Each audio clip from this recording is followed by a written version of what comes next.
Hello बच्चों, good morning. कैसे हो बच्चों? चलो आज हम पढ़ते हैं कक्षा 8 की बुक एनसीईआरटी हिंदी और चैप्टर सेकंड लाख की चूड़ियाँ। आप लोगों को पता है लाख क्या होता है?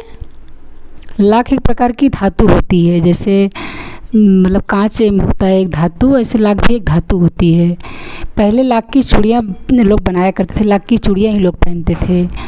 आजकल भी राजस्थान जैसे शहरों में भी लाख की चूड़ियाँ मिलती हैं। आजकल तो बहुत महंगी मिलने लगी, इसीलिए सब लोग कांच की चूड़ियाँ पहनने लग गए।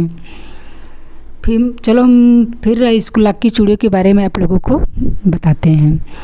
सारे गांव में बदलू मुझे सबसे अच्छा आदमी लगता था। इसमें लेखक कह रहा है कि सारे गांव में बदलू मुझे सबसे अच्छा लगता था, क्योंकि वह मुझे सुंदर सुंदर लाख की गोलियां बनाकर देता था। और जब मैं वहाँ से लौटता था तो घर से लौटता था तो मेरे पास ढेर सारी गोलियाँ होती थी जो रंग बिरंगी रहती थी और बच्चों का मन मोह लेती थी। वैसे तो मेरे मामा के गांव का होने के कारण बदलू को बदलू मामा कहना चाहिए था, परंतु लेखक उन्हें बदलू मामा न कहकर के बदलू काका कहा करते थे। बदलू का मकान बहुत ऊंचे पर बना था। उनके वहाँ बहुत बड़ा था, शहन था। शहन में बच्चों जानते हो आंगन। वहाँ एक पुराना नीम का वृक्ष था, उसी के नीचे बदलू बैठकर अपना काम किया करता था। बगल में भट्ठी दहकती रहती थी जिसमें लाख पिघलाया करता था। सामने एक लकड़ी की चौखट पर पड़ी रहती थी जिस पर लाख की मुलायम होने से उसे सलाख पर पतला करके चूड़ी का आकार देता था। पास के 4-6 विभिन्न आकार की बेला नुमा मुगेरियाँ रखी रहती थी। आगे से कुछ पतली और पीछे कुछ मोटी होती थी। लाख की चूड़ी का आकार देकर वह उन्हें मुगेरियों पर चढ़ाकर गोल और चिकना बनाता। तब एक एक करके पूरे हाथ की चूड़ियाँ बना चुकने के पश्चात वह उन पर रंग भरता था। बदलू सदा यह आकार मचिए पर बैठकर ही किया करता था। मचिए मीन्स जानते हो बच्चों, खटिया की जो चारपाई होती है ना, उसी के आकार की होती, छोटा होता है, उस पर एक ही आदमी बैठ सकता है और उसी पे बैठकर अपना काम आराम से किया करता था। वह बैठे बैठे चूड़ियाँ जब बना लेता था तो उसकर चूड़ियों को घंटों घंटों देखता रहता था, निहारता, जैसे किसी नववधू का कलाई हो ऐसे निहारता था जब वो चूड़ियाँ बना लेता था। तो बदलू मनिहार था। चूड़ियाँ बनाना उसका पैतृक पेशा था। मनिहार मीन्स जानते बच्चों? मनिहार मीन्स होता है जो चूड़ियों का व्यापार करता है। पैतृक मतलब जो उसके दादा परदादा का उसके काम करते थे वही वो भी काम करता था। वह बहुत ही सुंदर चूड़ियाँ बनाता था। गांव में सभी लोग, औरतें, गांव की सभी औरतें उसी की बनाई हुई चूड़ियाँ पहनती थी और चूड़ियों की खपत भी बहुत ज़्यादा थी। आसपास के गांव के लोग भी उसकी चूड़ियाँ ले जाते थे, परंतु वह कभी भी चूड़ियों को पैसे से न बेचता था। उसका अभी तक वस्तु विनिमय का तरीका था, वो लोग उसे अनाज के बदले चूड़ियाँ ले जाते थे। बदलू स्वभाव से बहुत सीधा था, परंतु शादी विवाह में वह अकड़ जाता था, जिद कर लेता था और वहाँ उस अवसर, शादी विवाह के अवसर पर कोई कसर नहीं छोड़ता था, सारे कसर निकाल लेता था। सुहाग के जोड़े का महत्व ही कुछ और होता है।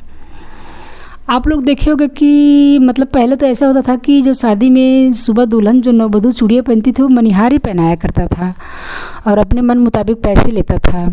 अब तो लोग अपने साड़ियों पर के सेट लगवा के बाज़ार से लाते हैं। पहले तो मनिहार ही पहनाता था और वही चूड़ियाँ पैसे लेता था, अपने मन मुताबिक मांगता था, क्योंकि विवाह के जोड़े का महत्व कुछ और होता है। उस अवसर पर जो मांगता था उसे सारे पैसे लोग देते थे।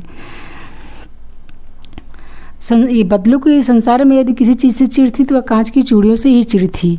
यदि वह किसी के हाथों में कांच की चूड़ियाँ देखता था तो अंदर अंदर कुड़ उठता था, मतलब अंदर अंदर वो बिगड़ जाता था। कभी कभी तो औरतों को 2-4 बातें भी सुना देता था। मुझसे तो वह घंटे बातें किया करता था। कभी वो बदलू मुझसे काफ़ी घंटों बातें किया करता था, कभी मेरे घर के बारे में, कभी पढ़ाई के बारे में, कभी शहर के बारे में। मैं तो कहता था, दादा बदलू काका, शहर में तो औरतें कांच की चूड़ियाँ पहनती है, लाख की तो कोई पहनता नहीं। वह कटाक्ष भी करते थे बदलू काका, कहते थे, लला वहाँ तो सभी कुछ होता है, वहाँ तो औरतें अपने मर्द के हाथ में पकड़कर सड़कों पर घूमती हैं और फिर उनकी कलाइयाँ नाजुक होती हैं ना, लाख की चूड़ियाँ पहने तो मोच ना आ जाए। वो मतलब कटाक्ष भी बोलता था। कभी कभी बदलू मेरी अच्छी खासी खातिर भी करता था। जिन दिनों उसकी गाय का दूध वो सदा मेरे लिए मलाई बचाकर ही रखता था। मैं रोज़ ही बदलू के यहाँ जाता था, 2-4 आम भी खाता था, परंतु इन सब बातों के अतिरिक्त जिस कारण मुझे अच्छा लगता था वह था सुंदर लाख की गोलियाँ, क्योंकि बदलू काका मुझे लाख की सुंदर सुंदर गोलियाँ बनाकर देते थे। इसी बीच लेखक के पापा का तबादला दूसरे शहर में हो जाता है, मतलब ट्रांसफ़र। तब लेखक 8-10 साल अपने मामा के यहाँ नहीं आता। जब 8-10 साल बाद आता है तो उसे मतलब बदलू का याद ही नहीं आता। उसे कहीं से उनको ध्यान नहीं रहता। एक दिन अचानक क्या होता है, बारिश का मौसम होता है, लेखक के मामा की लड़की आंगन में फिसल जाती है, गिर जाती है, उसकी कांच की चूड़ियाँ उसके हाथ में चुभ जाती हैं और उस खून निकलने लगता है। उस दिन लेखक के घर में उनके मामा नहीं थे, तब लेखक को ही मरहम पट्टी के लिए ले जाना पड़ता है।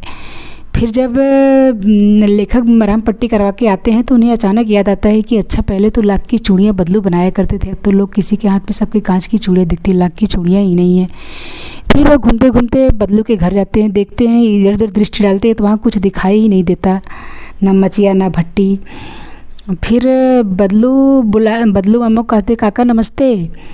तब बदलू काका नमस्ते तो बोलते हैं, लेकिन वो मानो स्मृत पलट में अतीत की चित्र उतार रहा हुआ एकदम बोल पड़ा, आओ आओ लला बैठो, बहुत दिनों बाद आए। जब मैं नमस्ते करता हूँ तो बदलू मुझे पहचान तो लेते हैं, लेकिन एकाएक मुझे उन्हें याद नहीं आता कि कौन है। जब अपना नाम बताता है लेखक, तब उन्हें तुरंत याद आता है, कहते आओ आओ लला बैठो, बहुत दिनों बाद आए, या आजकल इधर आना नहीं हुआ क्या। तब मैं सारी बातें उन्हें बताता हूँ। तब मैं कहता हूँ, आजकल चूड़ी सब आजकल काम नहीं करते क्या काका। नहीं लला, काम तो कई सालों से बंद हो गए, मेरी बनाई चूड़ियाँ कभी कोई किसी पूछे तब तो, अब गांव-गांव में कांच का प्रचार हो गया लला। वह कुछ देर चुप रहा, फिर बोला, मशीन युग है ना लला, आजकल सब काम मशीन से हो रहा है, खेत भी मशीन से जोते जाते हैं, फिर भी जो सुंदरता कांच की चूड़ियों में होती वह लाख में कहाँ संभव है।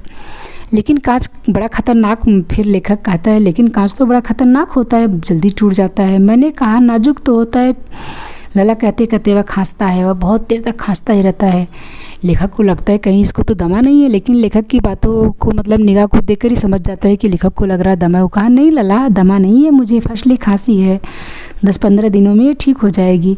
मैं चुप रहा, उसके अंदर तो बहुत बड़ी व्यथा छिपी थी। मैं देर तक सोचता रहा, इस मशीन ने कितने हाथ काट लिए। कुछ देर तक शांति रही, फिर मैं अपनी टॉपिक मतलब चेंज करता है। फिर लेखक कहते हैं कि आम की फसल अब कैसी है काका। कुछ देर पश्चात मैंने बात का विषय ही बदलते हुए कहा। तब बदलू को लहक कर बोलते, बहुत अच्छा है। वो अपनी बेटी को अंदर से आवाज़ आती है, अरे रज्जो, लला के लिए आम तो ला। फिर रज्जो आम लेके आती है एक टोकरी भर के और बोलते हैं, सिंदूर वाली ज़रूर लेके आना। जब एक डलिया देखते हैं, एक डलिया उनकी बेटी लेके आती है तो कहते हैं, अरे काका, इतने में आम कहाँ से खाऊंगा। फिर वो बोलते, वाह वाह। फिर हंस पड़ते हैं बदलू जी, तुम तो शहरी ठहरे ना, मैं तुम्हारी उम्र का था तो इसके चौगुने आम एक वक्त में ही खा जाता था। वक्त मतलब बच्चों, मतलब एक ही टाइम में खा जाता था, आप लोगों की बात ही कुछ और है। तो उसने उत्तर दिया, अच्छा बेटी, लला को 4-5 आम छांट कर दो, सिंदूर वाले ज़रूर देना। देखो लला कैसी है, यह साल अभी ये पेड़ इसी साल तैयार हुआ है। रज्जू ने 4-5 आम अजूली में लेकर मेरी ओर बढ़ा दिए। आम लेने के लिए जैसे मैंने हाथ बढ़ाया तो मेरी निगाह एक क्षण के लिए उसके हाथों पर ठिठक गई। गोरी गोरी कलाइयों पर लाख की चूड़ियाँ बहुत ही फब रही थी। बदलू ने मेरी दृष्टि देख ली और बोल पड़ा, यही आखिरी जोड़ा बनाया था जमींदार साहब की बेटी के विवाह पर। 10 आने पैसे मुझको दे रहे थे, मैंने जोड़ा नहीं दिया, कहा शहर से ले आओ। मैंने आम तो ले लिए और खाकर थोड़ी देर पश्चात चला गया। मुझे प्रसन्नता हुई कि बदलू ने हार कर भी हार नहीं मानी थी। उसका व्यक्तित्व कांच की चूड़ियों जैसा ना था जो आसानी से टूट जाए। इस कहानी में लेखक यह कहना चाह रहा है कि आजकल के मशीनी युग में कितने लोग बेरोज़गार हो गए हैं। पहले के लोग लाख की चूड़ियाँ बनाया करते थे, सब लोग लाख की चूड़ियाँ पहनते थे, लेकिन आज के युग में सब कांच की चूड़ियाँ पहनने लगे, सब मशीनें से बनने लगी, तब सारी लाख की चूड़ियाँ बंद हो गई। तब कितने लोग बेरोज़गार हो गए। पहले लोग चरखा काट करके कपड़ा बनाते थे, जो सूती कपड़े चरखों से काट कर बनाया करते थे, आजकल सब मशीन से बन रहा है। पहले लोग जरी की कढ़ाई साड़ियों की जो होती थी हाथ से किया करते थे, अब सब मशीन से हो रही हैं। इसीलिए इस मशीनी युग ने कितने हाथों को काट दिया, कितने लोग बेरोज़गार हो गए हैं। धन्यवाद। फिर चलो बच्चों, इस प्रश्न के उत्तर इस चैप्टर में जो प्रश्न उत्तर है नेक्स्ट वीडियो में बताएंगे। धन्यवाद।